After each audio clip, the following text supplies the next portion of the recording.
Good morning, hello and welcome to a fresh new edition of Bazaar Morning Call, the last Bazaar Morning Call for the week, and what a week it has been. We are coming to you live from the CNBC-TV18 studios here in Mumbai. I'm Prashant. With me, my colleagues Nigel and Surabhi. Guys, hi, morning. Good morning, Prashant. Good morning, Nigel. That's the most important cue. I'm just so happy we have made it alive through the week. Thank God it's Friday. Happy Friday to you guys and, of course, to all our viewers. You should wait till 3:30 to say that. Yeah, that's right. Oh, God, yes, there is one. It's a power-packed day today, so a lot of results coming in. About. And post 3:30, we know who's off to the races. Fast forwarding to 3:30, but yes, we have a day to get to. Absolutely. Let's get the ball rolling. I mean, the ball is rolling in a very fast fashion. Both here in India and in the US. But I'll start with the US because we've had a ripper of a rally once again in the US. This is looking good. The Nasdaq was up another 3.25% in trade overnight. You know, the year-to-date gains on the Nasdaq are up 16%. On the S&P 500, it is up 8%, 9%. Right? So this is a reversal of the underperformance that we had in the US last year, 2022. And of course, I mean, the big outperformers like India, etc., are taking a bit of a backseat. But the tailwind is positive. That's, I think, the takeaway. It's not as if the US market is sulking. It's doing some of the best it's done in a long, long time. Why is this? I think a lot of people are asking. I think it's very simple. You've got very strong job market, labor market, and at the same time, you've got inflation, which seems to be coming under control. So the logic seems to be there is no recession. There is no hawkishness, so why sell? It's almost a bit of a, I don't want to, Goldilocks is a word which is, I think, used too often, but maybe tactical Goldilocks, right? I mean, for now, it seems to be things are under control on the inflation front and rates where perhaps the bulk of the rate hikes, etc., are already behind us. Markets are pricing in rate cuts later this year, and the Fed in the last meeting 2 days back did not push back, did not say, no, the market is wrong. And I think the market has taken it very, very positively. Today later, we get the US jobs data. I think this will be important. It kind of maybe reinforces all of that, what I said.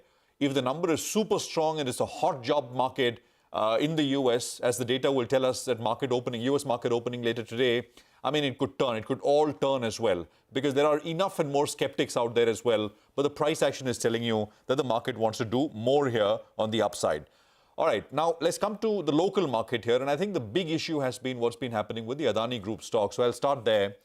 You've got two names now in the F&O ban. Ambuja Cements was already in F&O ban, futures and options ban. And you've got Adani Ports also, which has now entered the F&O ban, which basically means you can only reduce open interest. You can't add open interest. What does it do? It basically, reduces volumes, most definitely. And perhaps reduces a little bit of volatility as well. The worry has been that for the group and those watching on the long side, on the optimistic side, that perhaps there has been too much shorting, etc., which has been going on. And to that impact, there is this other sort of thing which also came through after market hours. Adani Enterprises, Ports and Ambuja Cements have been put under the additional surveillance mechanism, the ASM framework of SEBI. What this means basically is that, if you want to take a position in any of these stocks, the minimum margin requirement is 50% and it can go all the way to 100%. Now, the point is, if you are trading, cash stocks, I mean, if you're trading in the cash market, anyway, it doesn't matter because, technically you need only 20% as margin. But nowadays, I mean, it's T+1, so it doesn't make that much of a difference. But on the futures and option side, I think this does make a lot of difference because you have to provide at least 50% and in some cases up to 100% in terms of margins to the nominal value of the contracts outstanding, both on the long side and short side. And I think this perhaps is a big one in terms of reducing volumes in these stocks, and also reducing the volatility that we have seen. Will selling pressure abate? I mean, we'll have to wait out, but I think the volatility perhaps does go down a tad bit, I think significantly actually, with these two measures coming through. For now, if you have cash shares and if your intention is to sell, no problem. I mean, you can sell. All right, now, I said this yesterday, and I think this is important to re-emphasize. I think we saw some of this yesterday. The incremental impact of what's happening on the Adani side, on the Adani Group stocks, will go down. I think there is no doubt about it, and I think we're already starting to see that. The market perhaps will move on. It's got enough other cues to respond to. On the Nifty, just a couple of levels. So, on the way up, the 20-day moving average stands at 17,905. I think that's the number to kind of cross. A good close above at least short-term moving averages will add to confidence. On the way down, the budget day low was 17,353, which becomes important. It must be defended. We're exactly in the middle of this range that I put out, the 20-day and the budget day low. The Bank Nifty had a positive day. The Nifty ended flat, but the Bank Nifty was up 0.5% yesterday, and that's good. The up move can continue. On the Bank Nifty is looking a little positive. The low of 39,490 must be defended here on the Bank Nifty. And on the way up, it's a 20-day again, which comes into play. That stands at 41,877. You need sort of good closes above these to kind of change the sentiment a little bit. The good thing is we've got global support, global tailwind. How much we're able to sort of latch on to that will depend on how fast we are able to get out of this local situation we find ourselves in. Guys, hi. Hi, Prashant. That global tailwind that you're speaking of, I was just looking at the latest moves. Hong Kong, by the way, is down 1.5% right now. This is despite the fact that the Caixin PMI numbers, the services side PMI numbers are decent. But markets are choosing to take some money off the table, and that's what's happening across Asia this morning. Most of the regional markets, including mainland China, are all trending down. By the way, in after hours, Prashant, while of course, we had that great reaction on Meta, but in after hours, Apple's numbers and Alphabet's numbers have kind of missed expectations. Those stocks were down. So in after hours trading, there was some red on the US screen. So we'll see how that plays out. But of course, yesterday was a great day and it's been a great run on for the NASDAQ. I just want to point out one of the key problems for our market, and that's FII selling, and that's just not letting up. We just want to put the numbers out there for reference. Yesterday's sell number, these are cash market sell numbers that we're talking about. Again, you had a sort of drawdown of over 3,000 crores. Domestic institutions continue to try and counter that. That's been the story of many months. Overall, in January, this is the sell number. You're almost touching 29,000 crores of selling. And this is higher than what we've seen in the last couple of months. I went back and saw data across, let's say, the last 5 months or so. We were okay in November, December. That's when things were looking better. And this is a whole wave of selling. And how much of it can be constantly digested by domestic funds. Insurance companies, remember, will have their own sort of bag of woes to talk about, but even mutual funds, that's of course a point of debate.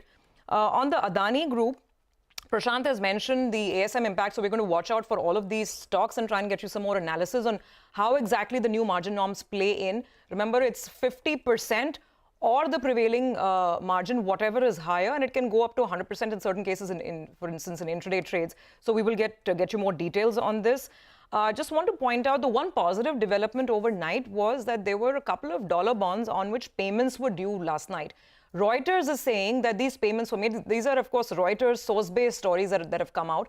We haven't independently heard back from the Adani Group on this, so we'll wait by to see if they offer any more clarity. But Reuters reporting that they made the payments they had to make on a couple of these bonds. One of them was for Adani Ports, the other was for Adani Transmission. Yes, now, some of the Adani Group companies have been removed from the Dow Jones Sustainability Index. No reason perhaps to panic right now, but it'll just keep people talking. We know some of the other index providers like MSCI, FTSE, they've all been saying that we're waiting and watching. We haven't had any confirmation of any index changes with respect to some of these Adani stocks, but that's going to continue to be a watch point. So, short point, the Adani Group, Nigel, is going to keep us very busy. This group of stocks in terms of just the news flows coming in. And then it's Friday, but it's also a very heavy earnings Friday, right? From Big Daddy SBI to ITC to Bank of Baroda.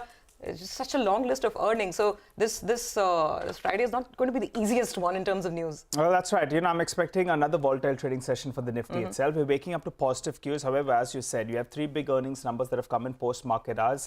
And all three of them are disappointing from the United States. Apple, Amazon, as well as Alphabet, all three of them, in fact, are down 3 to around 4% in after hours. And to add to that, you have the jobs report as well. Since it's the first Friday, in the United States, you watch for the non-farm payrolls data. So plenty of action is what we're expecting.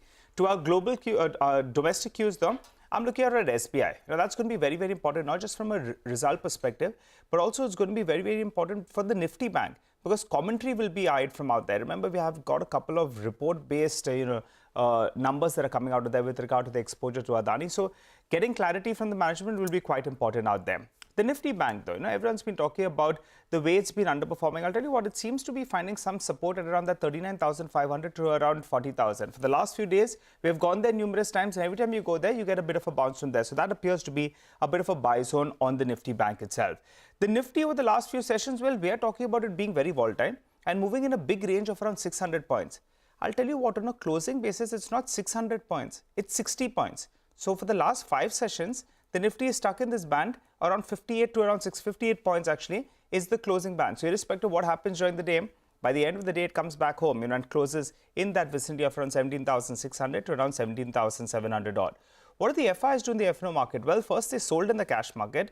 So the buy number that we saw was a bit of a flash in the pan, but they added close to 29,000 contracts on the short side, which takes their short positioning to around 83%. Looking at the options data, 17,600 call, 17,600 put. Well, between them, they added 55 lakh shares. Now, this is important. It appears as a short straddle that's playing out. What is that? The same strike, you write both the call as well as the put. So you pocket a premium of close to around 315 rupees. That's as of closing. But say on an average, it would be around 350 rupees odd. So for those that are playing the short straddle, they are bracing that by next Thursday, the range would be 17,250 to around 17,950. You add and subtract 350 from 17,600 odd. So it seems we're a bit in that range. SGX Nifty suggesting a gap up. I'm sure at some point of time, the Nifty moves back into the red and you'll get a dip. So don't chase this gap up is the advice, I think, for today's session. Okay, so tread with caution, I guess, and that we can take with both hands given the nature of the market. Let's get you the day's equity call then. Chris Wood of Jefferies says if Jerome Powell has left the door open to further rate hikes, the market senses that a pause is coming.